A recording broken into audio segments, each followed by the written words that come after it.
പ്രധാനമന്ത്രി പദം ഏറ്റെടുക്കുന്നതിന് വേണ്ടി ഗുജറാത്തിൽ നിന്ന് നരേന്ദ്രമോദി എത്തുന്നത് ഒരുപക്ഷെ ഇന്ത്യയുടെ ചരിത്രത്തിൽ ആദ്യമായൊരു സ്വകാര്യ ചാർട്ടേഡ് ഫ്ലൈറ്റിലാണ്.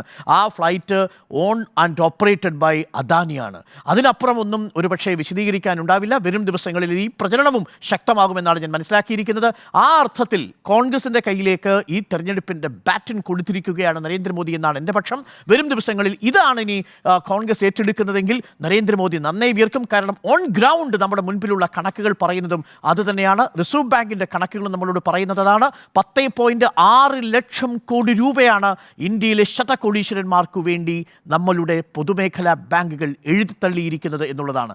ഇത്രയും മതിയായിരുന്നു 5760 കർഷകരെ ആത്മഹത്യയിൽ നിന്ന് രക്ഷിക്കാൻ എന്നുള്ളതാണ്. ഇതിൻ്റെ ബെനിഫിറ്റ് ആർക്കാണ് കിട്ടിയിരിക്കുന്നത് എന്നതും കൂടി നോക്കുമ്പോഴാണ് 21 ശതകോടീശ്വരന്മാരാണ് പട്ടികയിൽ മുൻപന്തിയിൽ നിൽക്കുന്നത്.